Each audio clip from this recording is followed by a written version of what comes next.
Okay, thanks for coming. So I'm going to talk about compositional game theory. I'll start with say some administrative things. So there are going to be 4 of these, and in the second one you'll really learn about what compositional game theory actually is, other than a teaser today, because so today is going to be kind of background.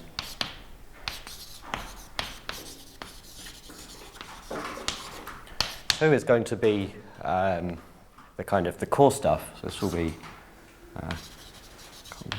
I'll call this, say, open games, which are the objects of interest in compositional game theory.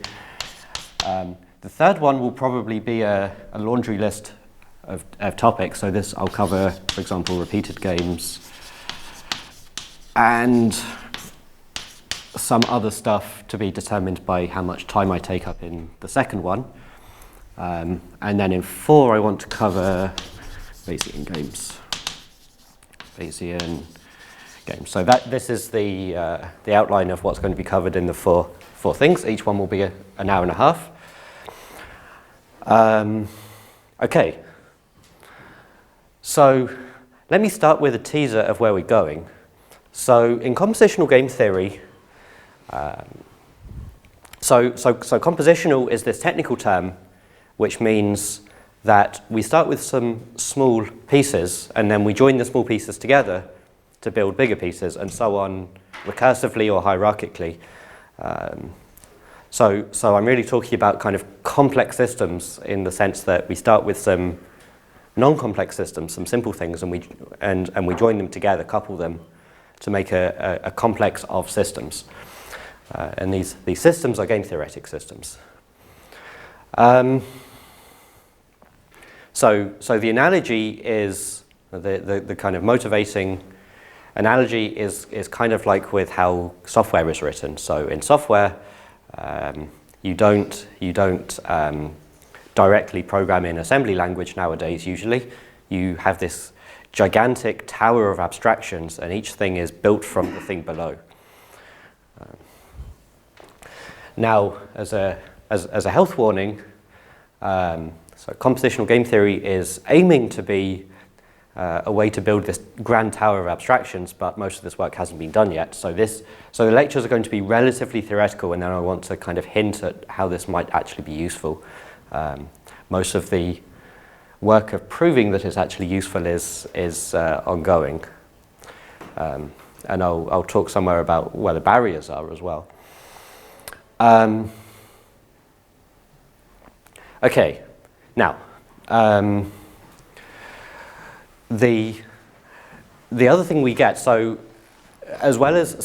going along with compositionality, what we get is a graphical language. So we have 2 composition operators on our games, or we're going to get 2 composition operators, which are like sequential play and simultaneous play. So given 2 pieces, we can either play one then the other, or we can play the 2 in parallel so that they don't talk to each other. And we can directly translate this into a diagram because we're drawing on a page which has 2 dimensions. So we actually assign these 2 composition operators to 2 geometric dimensions. So we can say either we have this, then this, or we have this, then this. And we're going to draw diagrams with boxes and wires to show the information flow. So this is going to be sequential play, and this is going to be simultaneous play, roughly. And then in the end, you get to draw diagrams like this. So here is player 1, here is player 2, here is a utility function. Player 1 is going to choose a move, which is going to be fed to the utility function. Player 2 is going to choose a move, which is going to be fed to the utility function. So say this is X, the type of player 1's moves. Here is Y, the type of player 2's moves. So this could be some finite set. And then the utility function is going to feed back some real numbers. So we get a diagram like this. And this is really a formal diagram. So what I can do is I can cut this diagram like this, and then I can cut this like this. And then this is now saying that this is this in parallel with this, and then take this composite and put it sequentially followed by this. Okay, so there's going to be, corresponding to the diagrams, there's going to be at the same time an algebraic theory where this is going to be like P1, operation P2, operation, I should not use that symbol, operation this. Okay, now another example. I'm going to draw some examples of increasing complexity.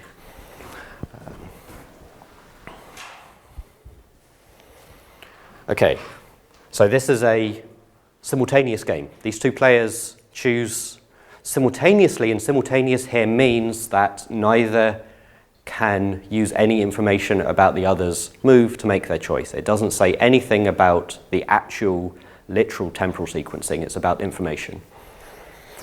Okay, and you can see that because there's a gap here, right? This air gap tells you something about the information structure in this game. Now here's a different game. Here is player one. They're going to choose some element of x, and now we're going to copy it.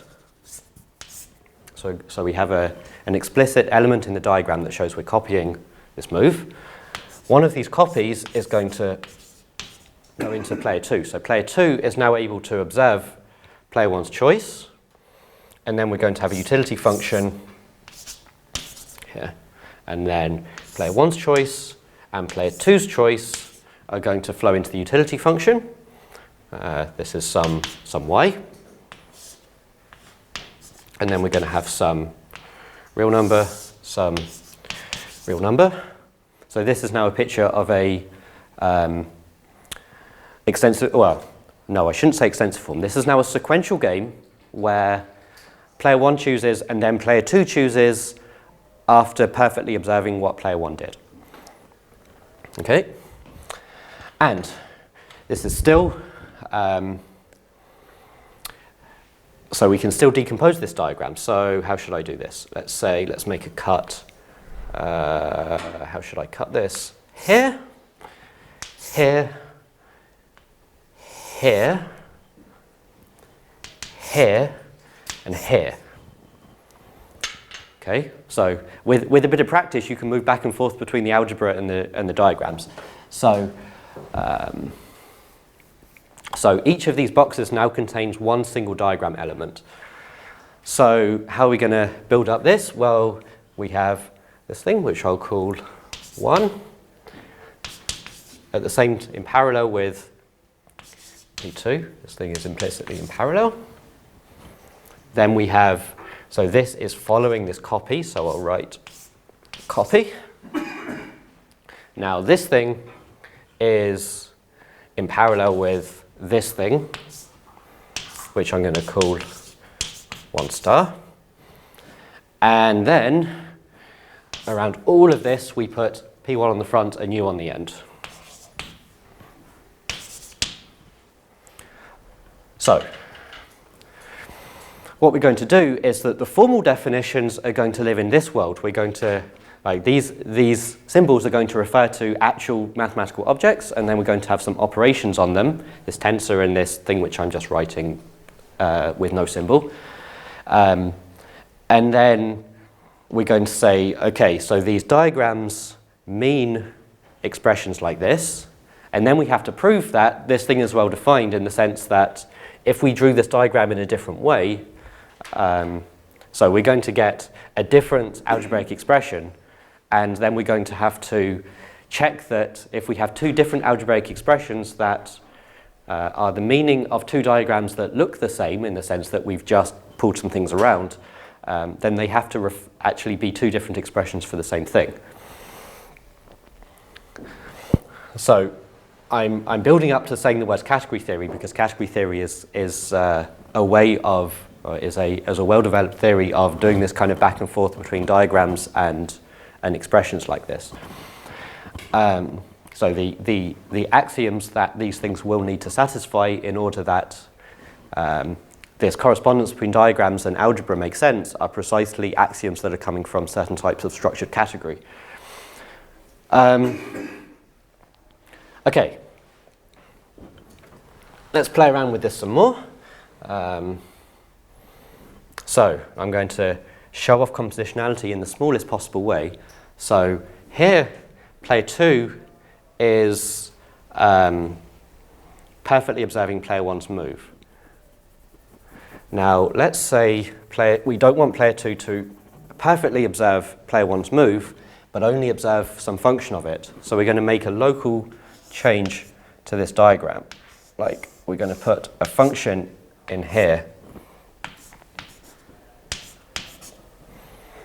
and we're going to kind of intercept this function on this wire that goes between player 1's choice and player 2's observation. And now player 2 is observing some function. Okay, now let's suppose that and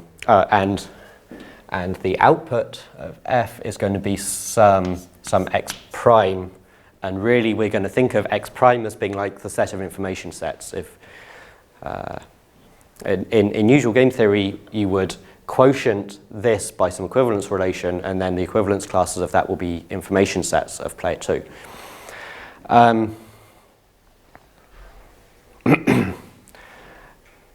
Now, an extreme example of this, let's say that the function that goes between player 1 and player 2 is the delete function that just completely erases all the information about what player 1 did.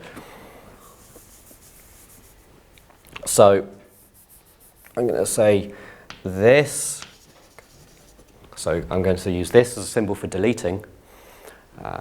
And then this wire, okay, there's a kind of, I'll make this slightly more precise. I have to hand wave at this point, but there is only one observation that player 2 can make, which is the observation of nothing. And this is going to end up looking like empty space. And then we can do, okay, now, try to look clearly at this diagram and see through all of the noise which I've added through these cuts. Don't look at that part. I'm going to do a topological move where I'm going to withdraw this dot into this dot. This is going to be an allowed manipulation of these diagrams topologically. So I'm going to pull this wire back into here, and it's just going to disappear. Operationally, this says that if I copy and then I delete one of the copies, that's the same thing as doing nothing. Okay, intuitively that makes sense. This corresponds to a topological move where I can withdraw this dot into this and it just pops off. Now imagine I do this. So this now just becomes a Y going like this. Player 2 is now just like this. Ignore the fact that these are different shapes because this is just now notation. Doesn't really mean anything. Now I have this, and now I can do this. And you can see that this diagram becomes basically the same as this. Okay. So that's we don't get to end up doing any really deep diagrammatic reasoning like you do in some fields that use these kind of techniques, but that's a simple example of diagrammatic reasoning that you can do. Okay. Now, okay, let me do one more significant example that we'll be able to interpret by the end, by the last lecture. So in a Bayesian game, we also get diagram elements for a prior. So let's say this is now my prior. So up until now, I've been pretending that these things are deterministic, that everything lives in pure strategies. Now I'm relaxing that, so now we have some probability flying around. So I'm going to say, okay, we have a prior. I'm going to sample from the prior. Now I'm going to take a copy And one of these copies is just for the payoff function. So every time the payoff function uses some piece of information, we're going to have to pull off a copy explicitly. Now, I'm going to think of this as the prior over types of player 1. So player 1 is going to observe their own type. I'll call this T for type. Player 1 is going to make a choice, call it X. I'm going to copy it. And then I'm going to say that player 2 can observe player 1's choice, but can't observe player 1's type. And then I'm going to put all this information through to the payoff function, like this. That went to the wrong place. That goes to there. Okay. So by the end, I'll be able to build up to an example like this. So, for example, the market for lemons, which was the example I ended my lectures last term with, has a shape like this. So player 1 is a used car salesman, player 2 is the prospective buyer, and then this tells you whether the car is good or not. So it's a random variable. The seller knows whether the car is good or not. They choose the price. Player 2 can observe the price, but can't observe whether the car is good or not. And then the payoffs for both players depend on this type. And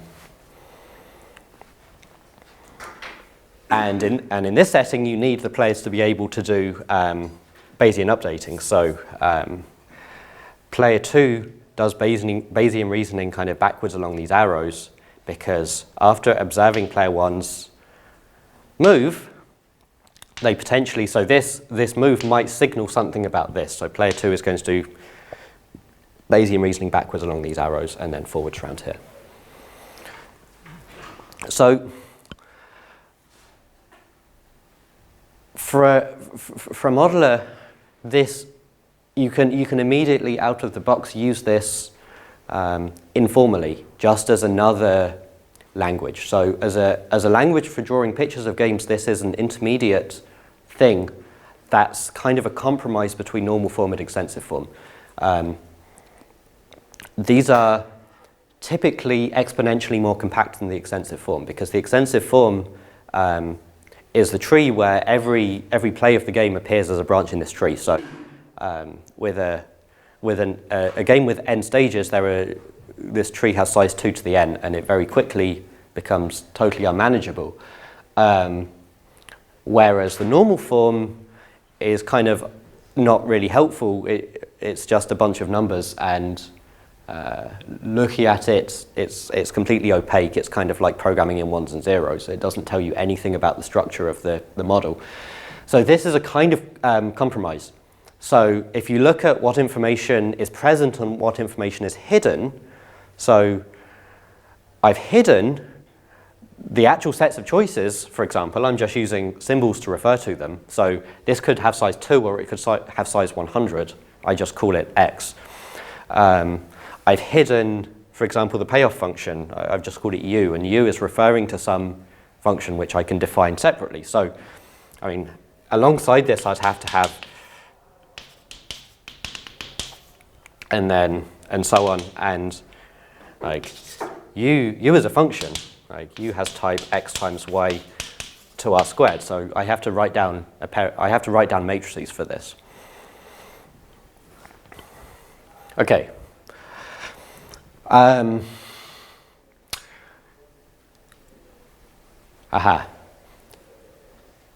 Okay. Another thing about this form is there's a catch, which is that this works, as I've shown you, precisely when the structure of the game, by which I mean things like the order of play, what can depend on what, this kind of thing, is fixed. It never depends on the past play. And in real situations, this is the exception rather than the norm. If you open your favorite game theory textbook to a low-numbered page, you might see something like the market entry game, where, as in extensive form, player 1 gets the choice to, for example, quit or continue. And if you quit, then some numbers are assigned immediately, and if you continue, then you play some bimatrix game. And if you kind of stare at it and think a bit, you see that this game can't be written in this form, because, at least not directly.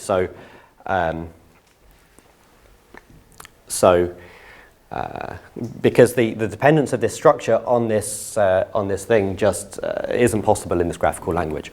There are two different things you can do. You can do the nasty hack.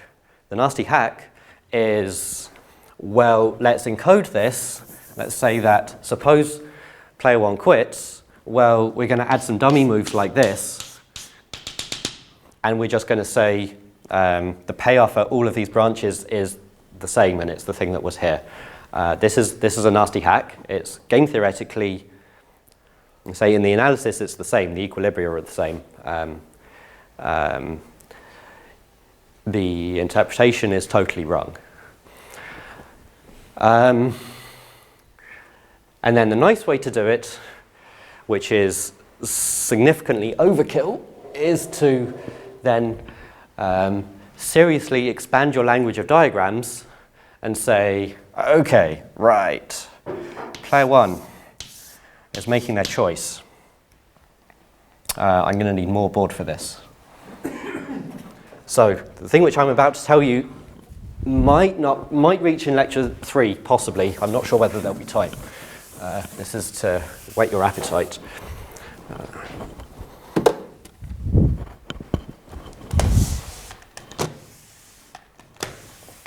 I just splashed myself with water. Okay.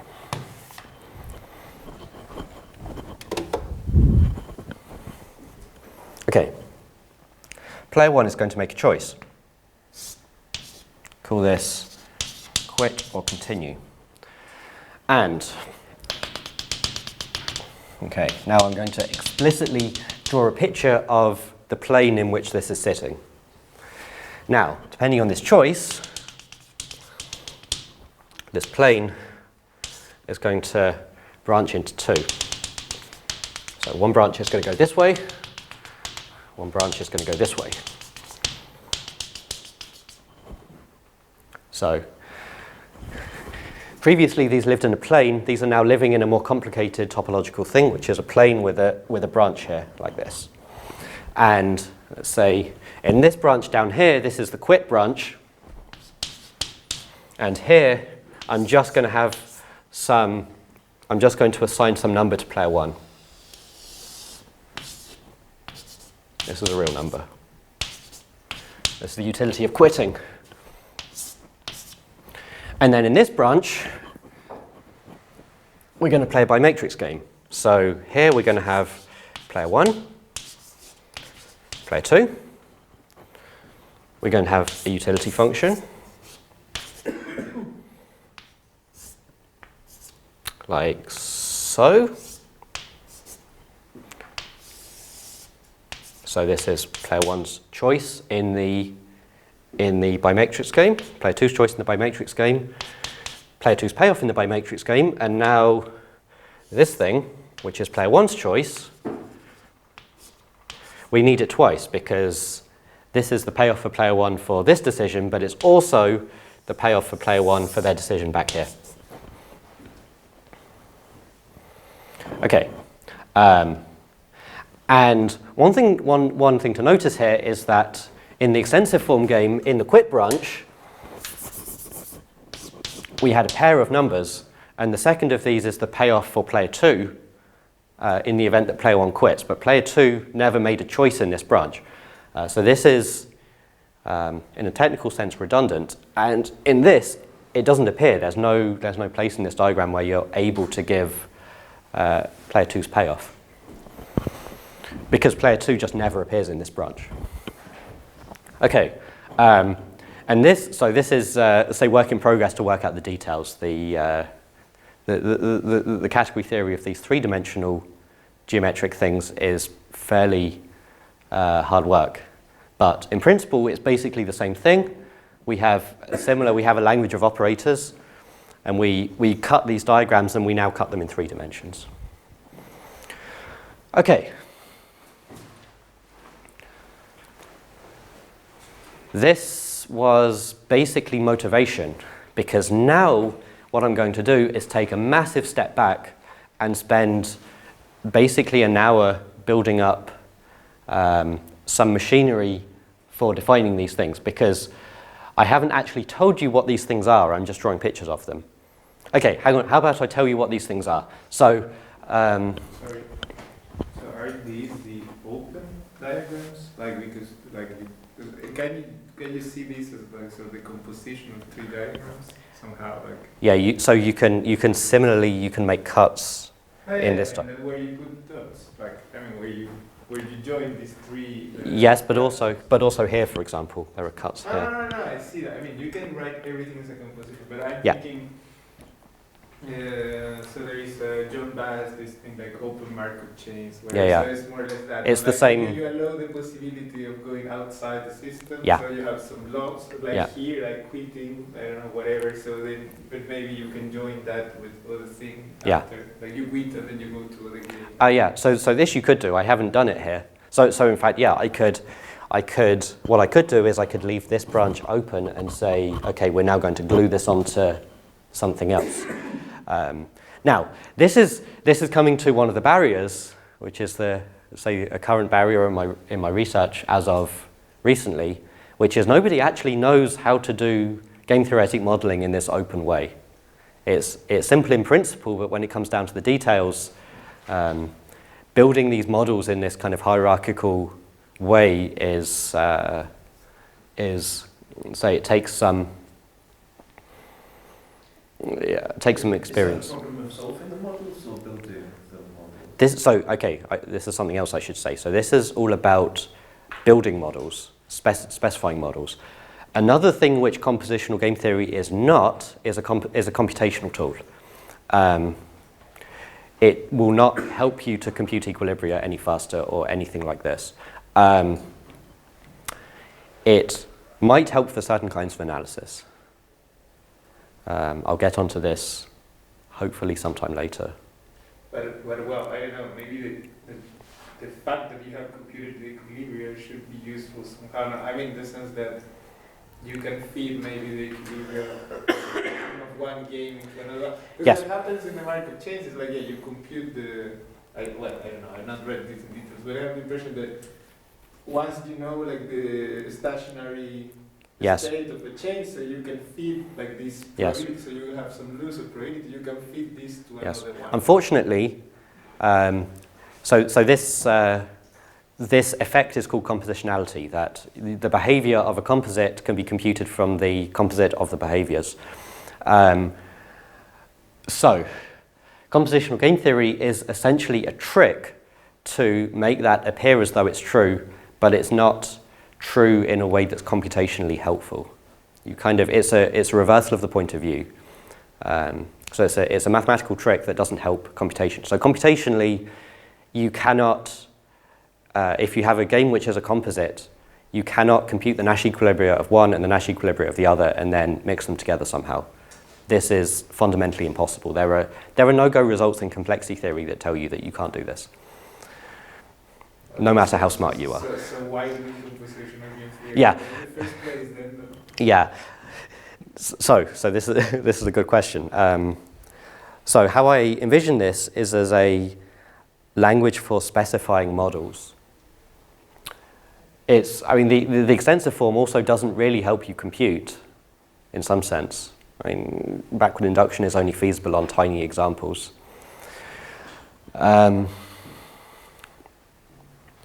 So how I envision this ultimately, and this is now future stuff, is as a user interface, essentially, an economist. So these diagrams are intuitive enough that you can just give them to end users, potentially. They can work with them. And so what I would like is that the solution method can be designed compositionally. It says if you... Okay, this is getting way off topic now. Or way not off topic, but off what I wanted to say. Mostly because a lot of this is future work. And I can't talk quite confidently about I it. mean, I don't know, I think it's important to know it. Sure. Why doing this? Sure. I think that having a specification language is important. So think about software, for example. So I always come back to software as a motivating analogy. You can specify a piece of software compositionally, right? You have a bunch of libraries, you plug the libraries together. You can, like actual humans can build a 10 million line code base without going completely insane by taking existing libraries and plugging them together. What the compositional methods of computer science don't significantly help you with is reasoning about that software in a compositional way. If you want to verify that this complicated thing made of libraries plugged together satisfies your specification, this is still extremely difficult and usually intractable.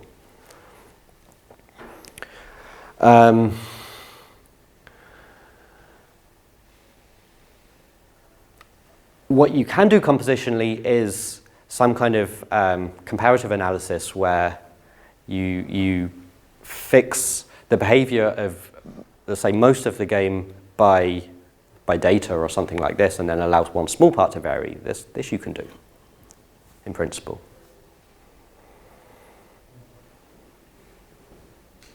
Okay. Well, I mean, couldn't you come up with a list of ways in which you can actually compose them? Right? Because in computer programming, the whole abstraction thing is about, well, in general, you can't compose it, and then reason about the whole thing. But if you define interfaces, that's something. In principle, but I mean, ultimately you run continually into complexity results that say this is intractable, this is intractable, this is intractable. Like, game theory in general is most of the time intractable computationally. Okay. I mean, this is an interesting topic, but and yeah, for motivation, this is important. Like, why do we want to do this? As a theorist, it's interesting to find this mathematical structure in the foundation of game theory. So, as a theorist, the motivation is clear, I think. Well, I don't know. I mean, it depends on the questions you want to answer. It does depend on the questions you want to answer. Because, of course, it could be more satisfactory if you can, like, show somehow that decomposing a complex thing and kind of localizing a complicated problem is sort of simplified. Yeah. Not simplify, but well, I don't know. At least re-express a complicated problem in a. Let's say it's a conceptual. Way. It's a conceptual simplification, not a computational simplification. Okay, let me tell you what these objects are. So, a general element of this diagram, a kind of generic one, is a four-legged thing. Most of these elements, in fact, in each of these, I think none of these elements have exactly four legs, but the generic one has four legs, which are called x plus, x minus, y plus, and y minus. So so this part is to scare you, and then I'm going to take an hour-long almost step back and build back up to it. So a generic one of these is specified by four pieces of data. The first thing is a set, which I'll call sigma. And this is the set of strategy profiles.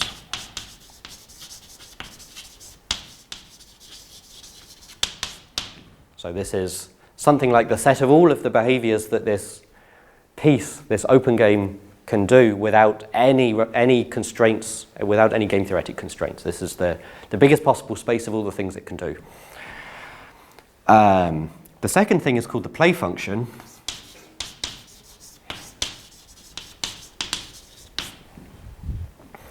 And the play function tells you what sigma actually represents. So what sigma actually represents is it represents an indexed family of functions from x plus to y plus.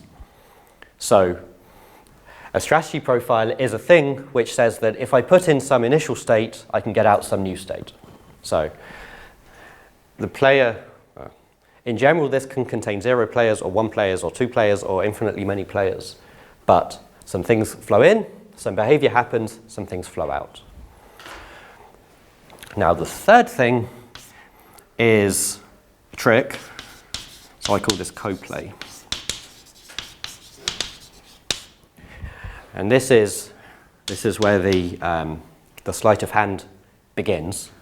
So this is a thing which takes a sigma and an x plus and a y minus, and it gives you an x minus.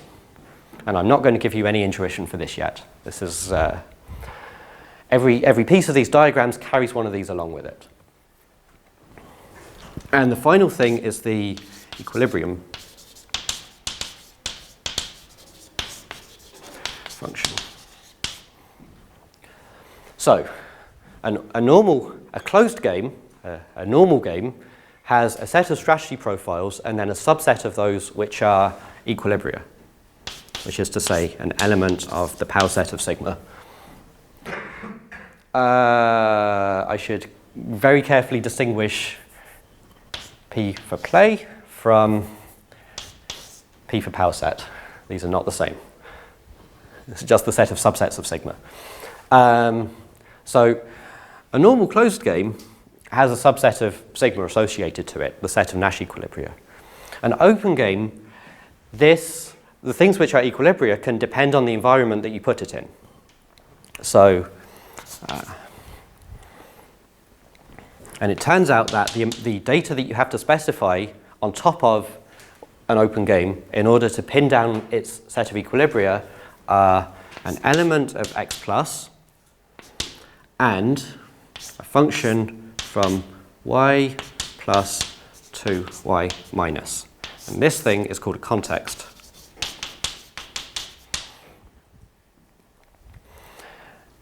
Now,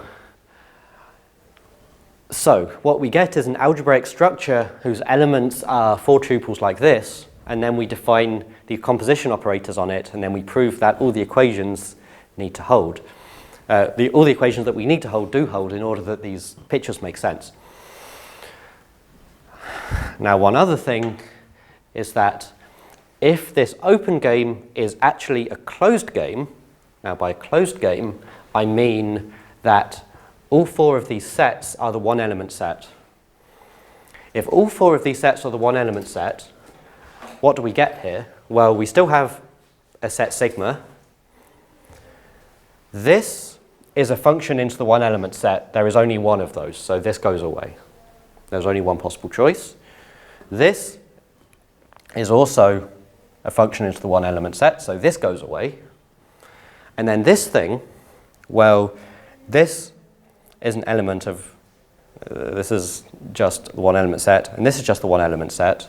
So this thing just collapses to a choice of subset of sigma. So in the event that all 4 of these are the one element set, which is the case if you take any of these examples as a whole, there are no dangling wires, then this data reduces to a set and a choice of subset. And what this will be, then you have to do some work to prove it, is that in each of these cases you get the correct set of strategy profiles and the correct subset of Nash equilibria according to usual game theory. So what we get in the end is an equivalent formulation of game theory, but which is built, so now Nash equilibrium is no longer it becomes a kind of derived concept. We tell you what are the Nash equilibria of these small pieces, and we tell you generic ways of composing pieces together, and then we do it, and then we find that after doing it, we get the same thing. We get the right thing. Coming back to the question of computation, what this does not help you do is actually find elements of this.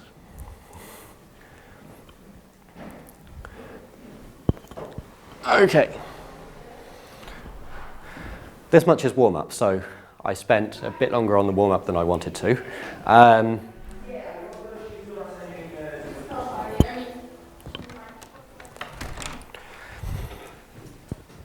Okay, now I'm going to take a big step back and then warm back up to warm back up to this. I think some of what I was going to say today is definitely going to be pushed to next week. Okay. So the first thing I have to tell you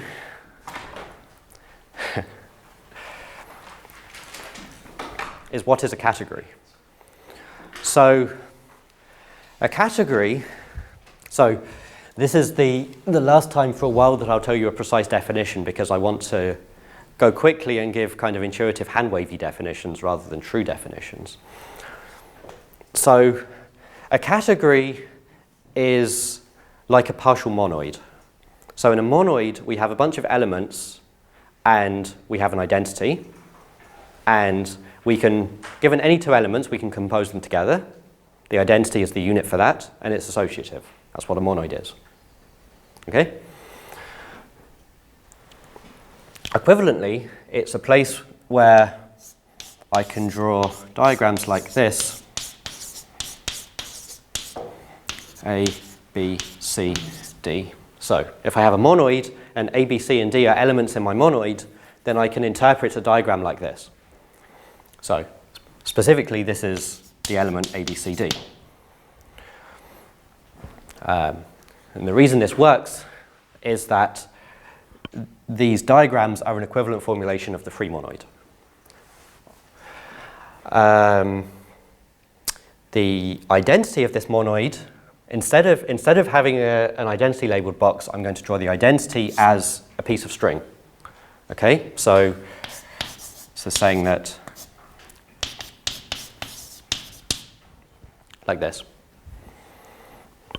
This is saying that this is the identity on the right.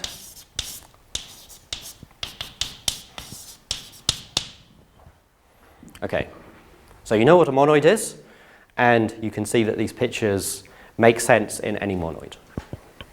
Oh, and associativity says that the way in which I build this doesn't matter. So let's say I work backwards and I'm going to decompose this with cuts. Let's say I first cut here, and then I cut here, and then I cut here in that order. So now I put these back together with the monoid operator. This is saying I'm doing A, D, B, C. And then the associativity law of a monoid, and I could also, let's say, stretch some gap in there as well. The associativity and all the axioms of a monoid are precisely the ones that say that it doesn't matter how I do this and how I deform, pull and push this diagram, I'm going to get the same thing in any monoid. Okay, so a category is exactly like a monoid, except that now I have labels on my pieces of string. So, okay.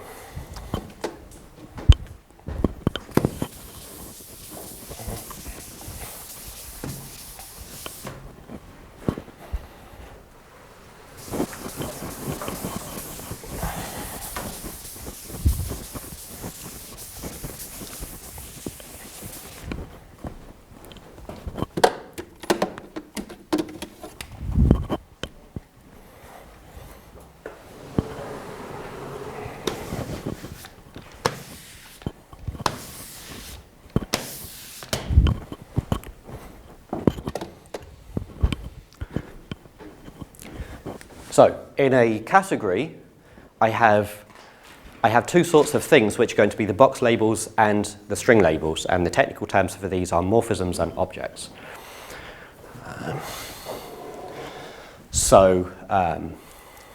I'm going to have now still boxes, but now these strings are carrying some labels. And I'm going to think of this like a type in the sense of computer programming. So if I have some A, which has type X on the left and Y on the right, and some B, which has type Y on the left and Z on the right, I can join these together and I can make this thing, X, Y, Z. So a category is like a monoid, except now every element carries around a left type and a right type from some set of types. And composition is only allowed when the types agree on the matching boundary.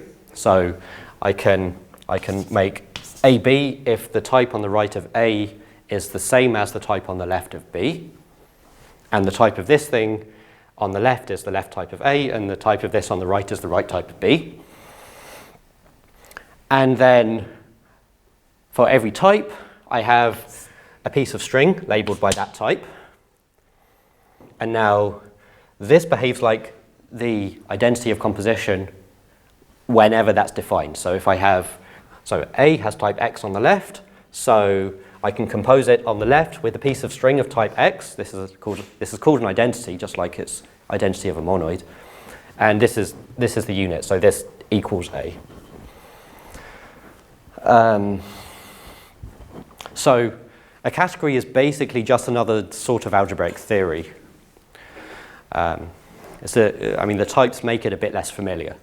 The other reason that it's less familiar is that usually with algebraic theories, you build set-sized examples, whereas in category theory, you most of the time have examples which are very big, like proper classes. So, I'm going to give you some examples of categories, of ways of interpreting boxes and wires which satisfy these associativity and unitality axioms. Oh, did I mention associativity? This has to be associative, obviously. If you have three things in a row and the types match, it doesn't matter if you can compose this way or this way. You get the same thing. Okay, so the first example is called the category of sets, where the box labels are functions and then the wire labels are sets. So if I have a function f going from x to y, then I can make this. Like this. So this is not exactly a function, it's a function together with an explicit domain and codomain.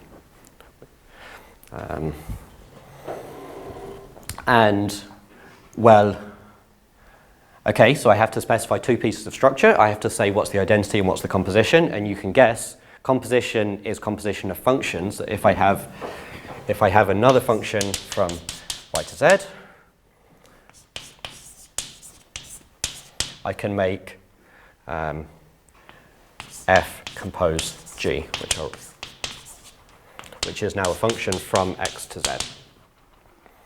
Okay, and by the way, in category theory, we use this notation to specify the types of a morphism. So this is the standard notation for f is a morphism whose type on the left is x and whose type on the right is y.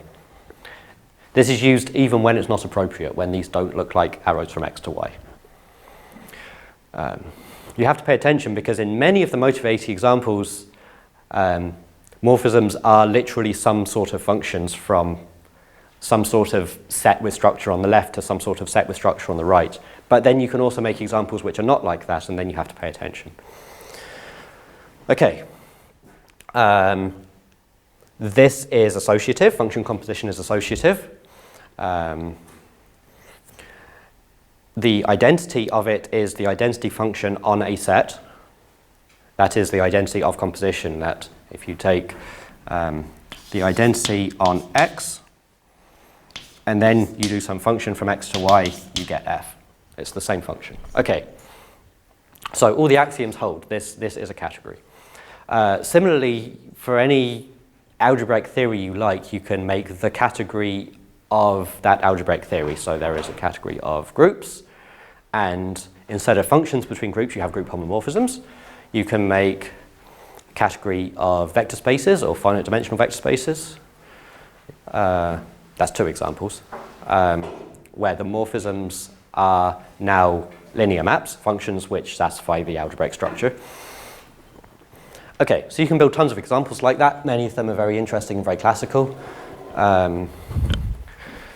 Okay.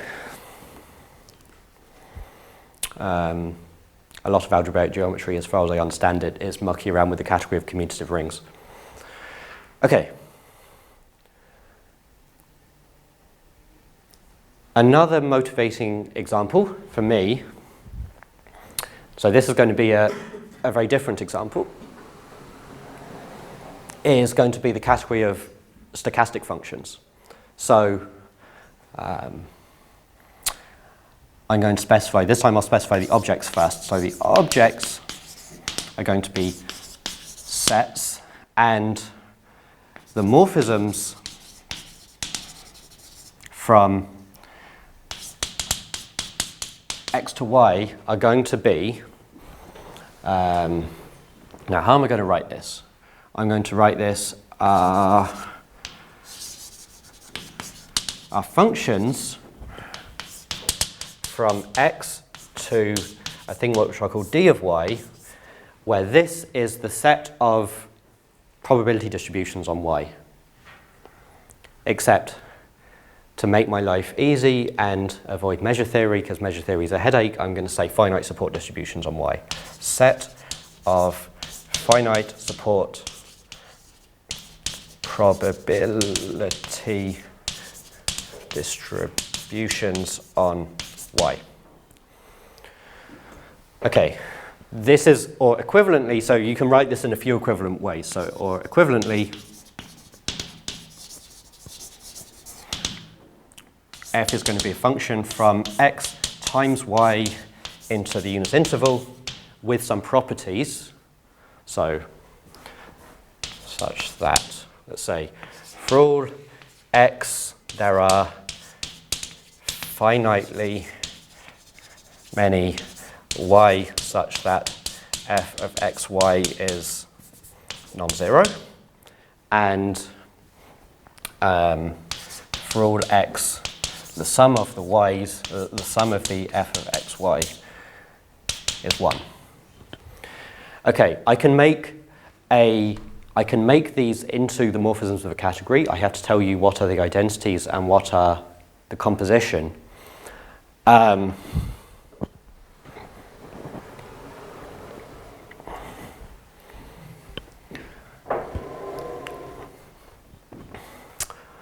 Well,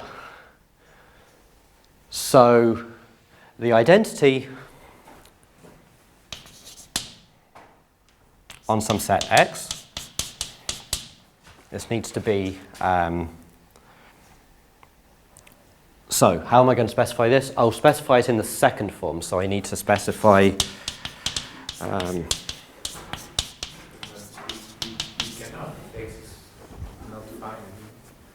I can. So I can say the identity on x given some x1 and some x2 is going to be 1 if x1 is x2 and 0 otherwise. So, or in the first form, it takes any x to the to the unit mass distribution set that puts everything on x, on that x. So you can check that these two conditions hold. For any x, there is precisely one x that gives it non-zero weight, namely the same thing. Okay, now in composition, so composition, now we have to do some arithmetic. So I should probably say the intuition for this is you should think of fxy as the transition probability from x to y. So these things are like stochastic processes.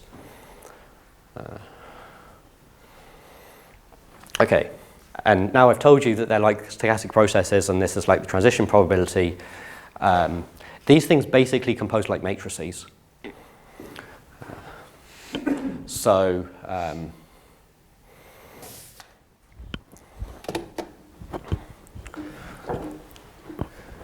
okay, now suppose I have some f going from x to y. Okay, now I think maybe at this point I should start using more than one color systematically, because here I started abusing notation, see? I'm using this arrow in two different ways. This is what I was saying here, that this is the standard notation in category theory for saying that this is a morphism whose type on the left is X and whose type on the right is also X. Whereas here, this is just a function. I'm just specifying that this is the function, this is domain, this is its codomain. Of course, this is also specifying something in a category, but these are two different categories. This is living in the category of sets. This is living in the category of which I'm trying to define. So really, I should start drawing these in two different colors.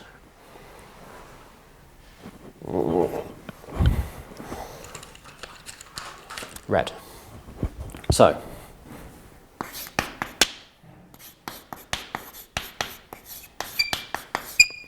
okay.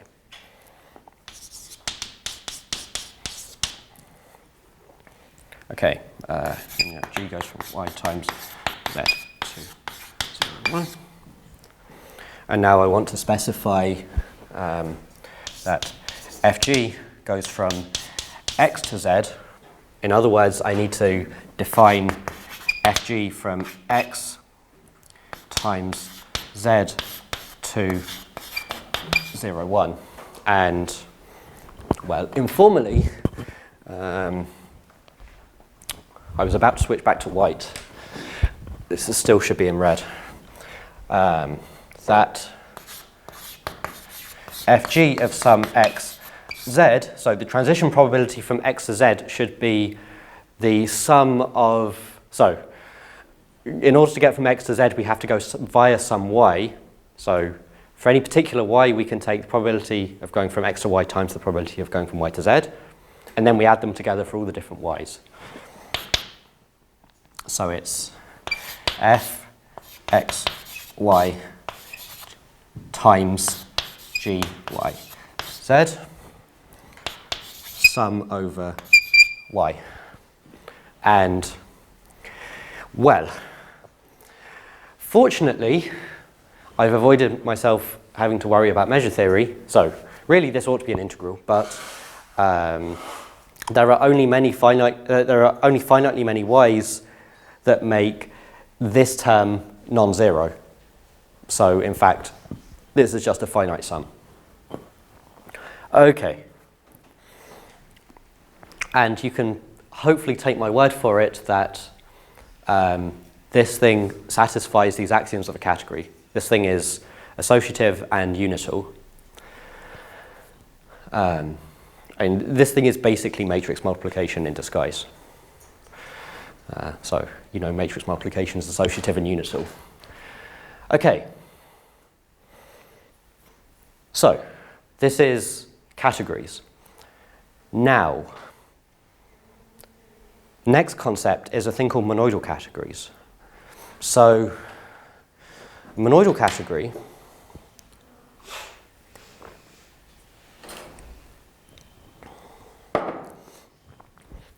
I'm going to motivate it by the diagrams.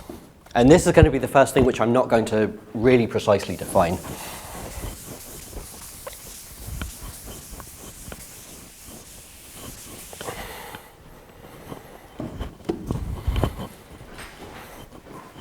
So a monoidal category is going to be a place where I can interpret diagrams that can have parallel wires.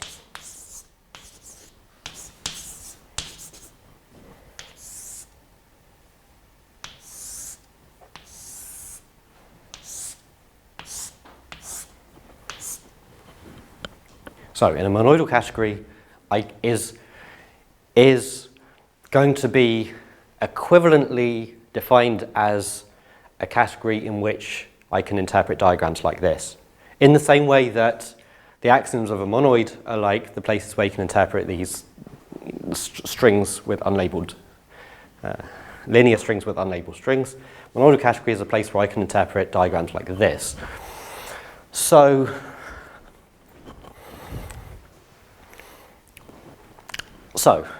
what's actually happening here is, so if I cut this, so if I had a diagram before like f G, H. If I cut this, and then I can ask what is the type on this boundary, this is something like, we'll call it Y. It's the type on the right of F, which equals the type on the left of G.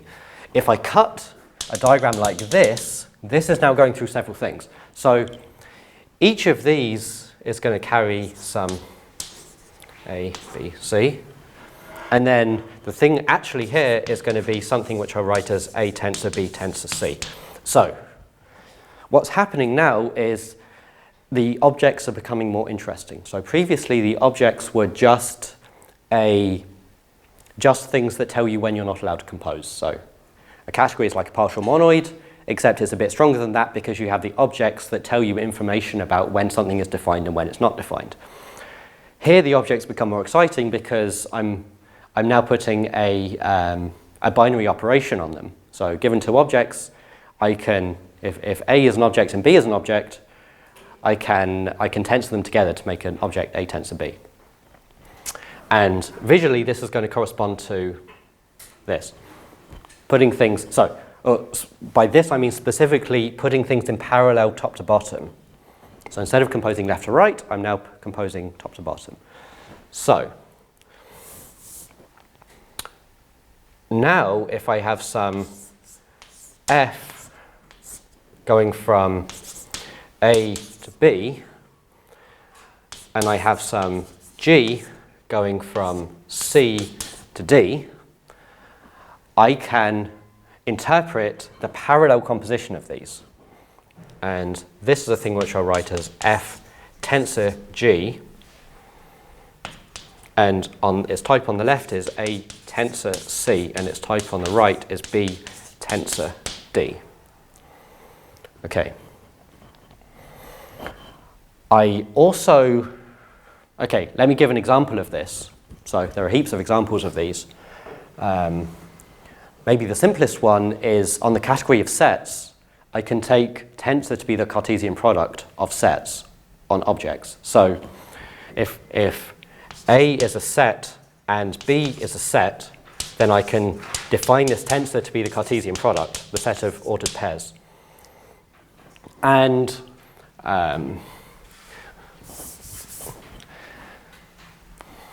if I have some function from A to B, and if I have some function from C to D, then I need to tell you what this thing is, and it needs to go from A times C to B times D. Now, this is a function, so I can define this to be the function which takes AC to the pair F of A, which is an element of B, and G of C, which is an element of D. Okay, now I'm also going to require that this tensor has a unit. So this binary operation has a unit. So there's going to be something which I'm going to call capital I. So I'm going to require that. Okay, and now this is where things necessarily get hand-wavy because monoidal categories are actually quite complicated. And this equation usually doesn't hold on the nose. So, in the category of sets with Cartesian product, what is the unit of Cartesian product of sets? It's the one element set. So, if I take any set and I take its Cartesian product with a one element set,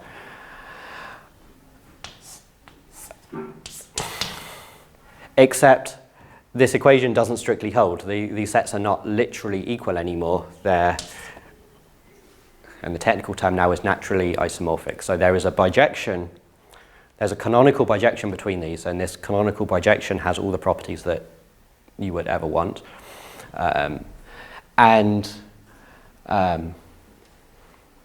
So my plan for this is to say this problem can be solved. It's very tedious and annoying, and I'm going to ignore it, and I'm going to pretend that equations like this are true, and nothing's going to go wrong.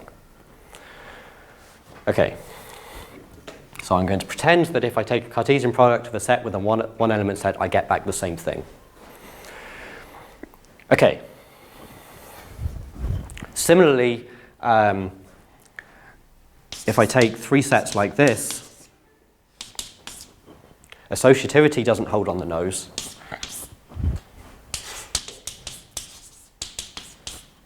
Because this is the set of triples of the form ABC, and this is the set of triples of the form ABC, like this. And these are, you can see, like keeping explicit track of these bijections is an absolute nightmare, and is completely boring and yeah. So I'm going to paper over this problem. Okay. Now, this one element set, so if my graphical operation of tensor means putting things top to bottom, what is the what is the unit of this graphical operation of putting things top to bottom is empty space. If I take a diagram and I put empty space below it or above it, that's the same as doing nothing. So I want the graphical interpretation of the one element set, the one element set in this case, and the unit, the monoidal unit in general, is going to be empty space. Conversely, anytime I have empty space in my diagram, that's going to be interpreted as the one element set. So if I'm cutting up a diagram like this, I can always make some stupid cut where I cut out some piece of empty space like this.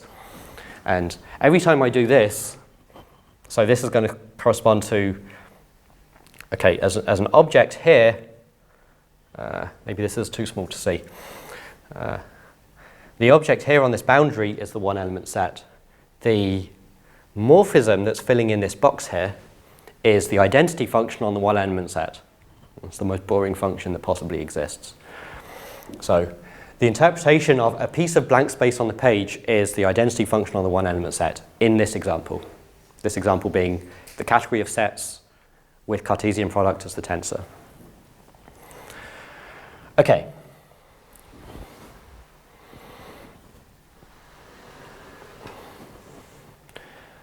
Now, the category of sets is extremely special. Has a fairly say the Cartesian product as a choice of tensor is very special. Has a magical property. So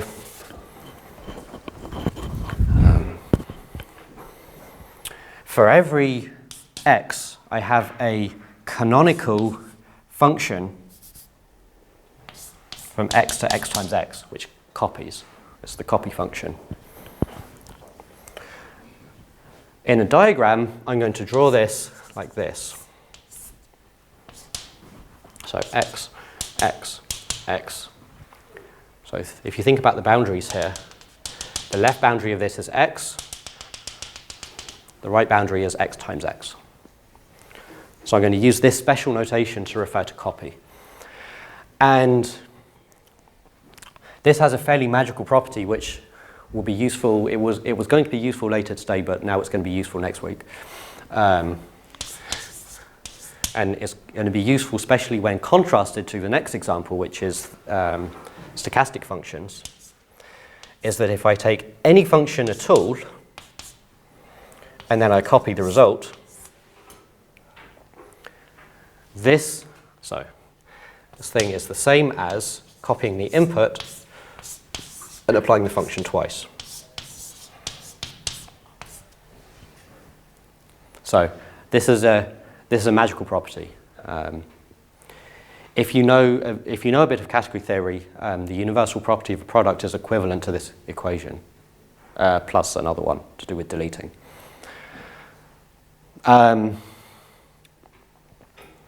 Okay, this holds for sets with Cartesian product, but this is the exception rather than the norm. So let's go to stochastic functions. So in stochastic functions, we still have a copy operator.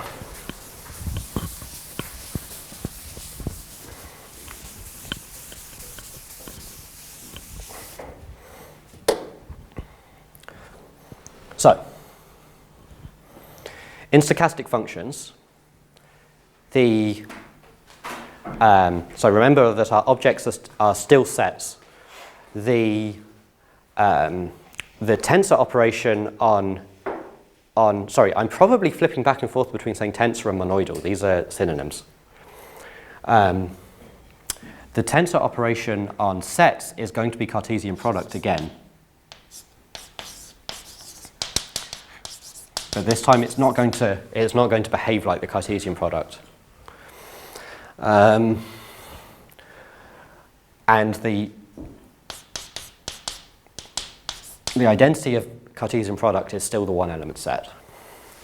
Now, okay, and on morphisms, let's say I have some f going from x to y, yes, and some g going from, say, x prime to y prime, and I want to know what is f tensor g going from x times x prime to y times y prime. Well, under the hood, this thing is, and this thing is x prime times y prime. 0, 1.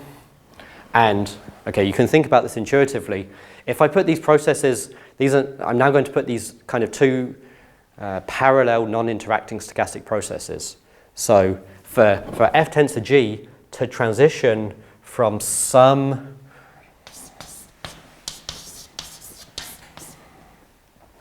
x prime to some y prime. So what's the transition probability of this thing going from x prime to y prime? Because these things are non-interacting, this is just the probability that f goes from x to y times the probability that g goes from x prime to y prime. So this is going to be f x y times, as a number, g y prime. Okay. So this also defines a monoidal structure. All of the associativity things hold. Before the end, I should tell you a non-trivial equation that these have to satisfy.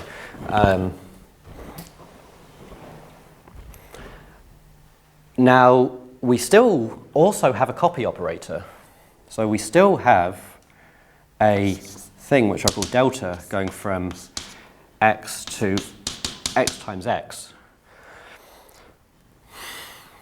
So,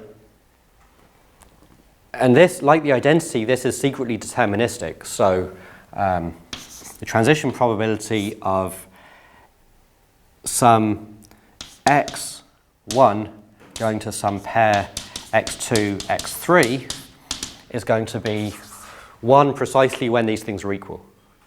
So 1 if x1 equals x2 equals x3, and 0 otherwise. So I can still do this. However, the magical property from before, this is now false. This is why it's so magical that it does hold in the category of sets. So probably the easiest way to see this is to take, okay, let's give,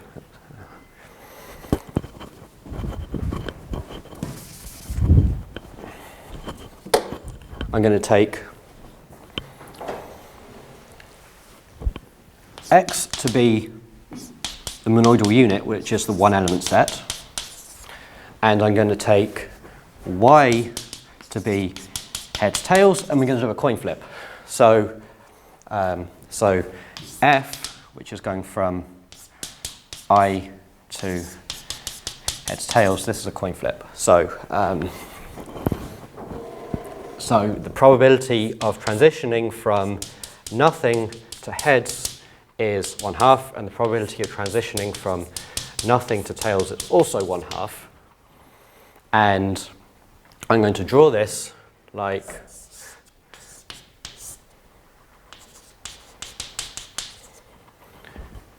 Okay, now you see on the left, empty space, because that's the interpretation of this one element set. The fact that I've drawn this as a triangle rather than a box means nothing. This is just pure notation. You draw a triangle when there's no y's coming out on the left.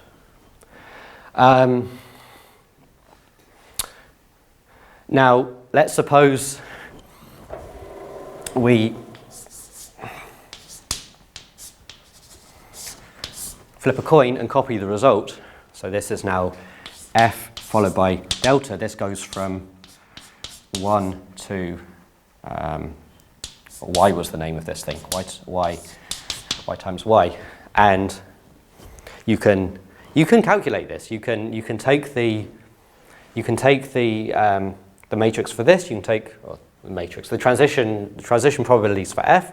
You can take the transition probabilities for delta, and you can figure out that the transition, so f delta, the probability that this goes to from star to heads is 1/2. Probability that it goes from star to tails is 1/2, and everything else has 0 transition probability. So the probability that this gives you tails is 0. On the other hand, if we did this, let's say, okay, I have to backtrack and say, well, copying nothing looks like nothing. The identity on, sorry, the copy map on 1 on I goes from I to I tensor I, but I tensor I is, I'm pretending is I.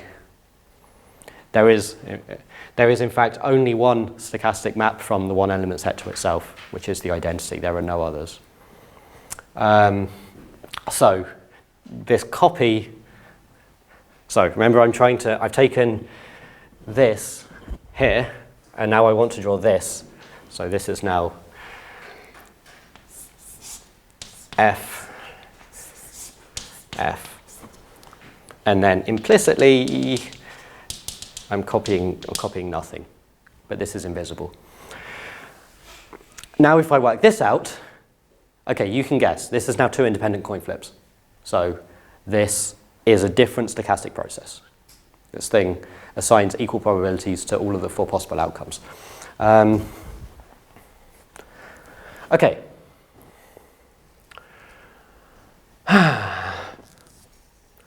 Okay.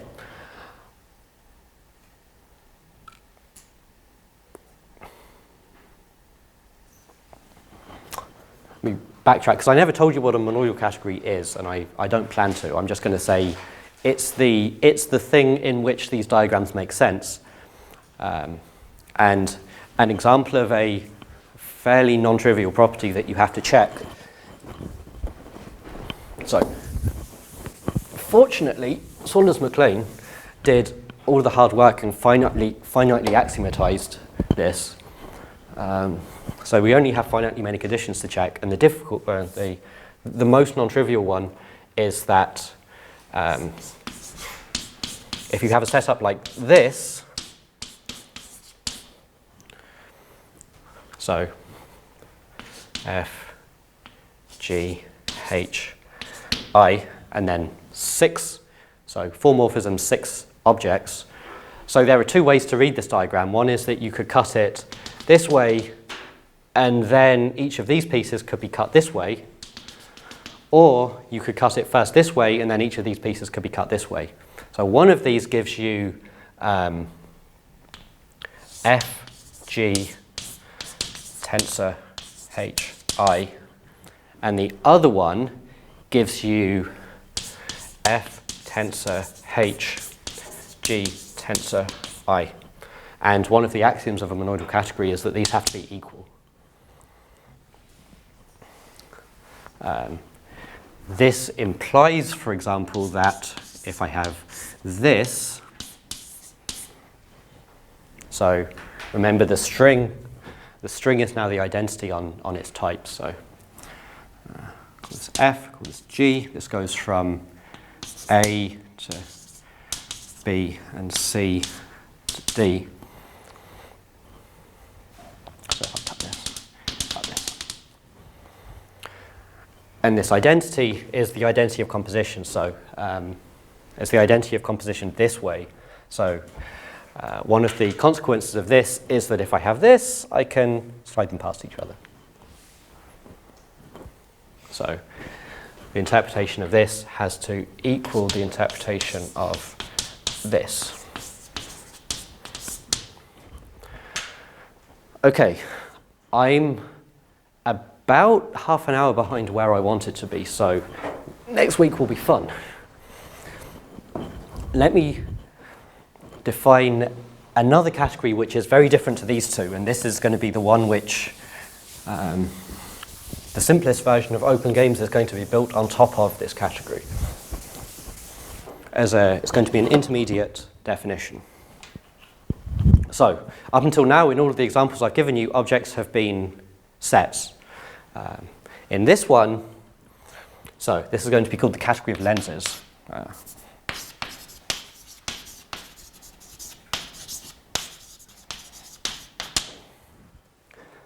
This is a term I stole from database theory. An object is going to be a pair of sets, which I'm going to write as a column, like x plus, x minus. And the morphisms from x plus, x minus to y plus, y minus are going to be pairs of functions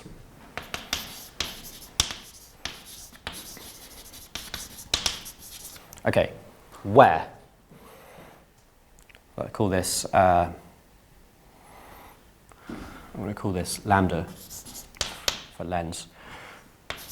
So lambda plus is going to go from x plus to y plus,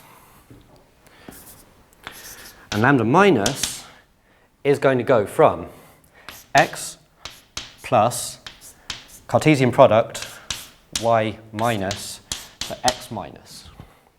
Okay, this is a weird definition. So this essentially captures all of the weirdness of open games into one convenient box. So, so one of these consists of a forwards function along the top and then a backwards function along the bottom, which additionally has an extra dependence on the input here. So it's not obvious that you can make a category out of these. It turns out that you can. Let's try and scramble for the end. So some x plus x minus to y plus y minus to z plus z minus. Now, suppose I have one of these things here and another one here, and I want to say what is the composite. So I need to make a composite lens. The morphisms in this category are called lenses. So this thing will be called a lens. Going from x plus x minus to z plus z minus. Now, well, going along the top is easy because we have a function from x plus to y plus, and we have a function from y plus to z plus. So we need a function from x plus to z plus. That's just going to be the composite. Along the bottom, we have to do some head scratching. So what do we need? We need to find a function from x plus to z, x plus times z minus to x minus. Okay, what can we do? Well, we have an x plus. We can apply the function along the top here to get a y plus. Now we have a y plus and a z minus, so we can apply the second thing here to get a y minus. So now we have a y minus, but we still have an x plus because we didn't throw it away. We stored a copy of it. So now given the x plus and the y minus, we can get an x minus. So I've just hand waved. I could write this as an equation if you like.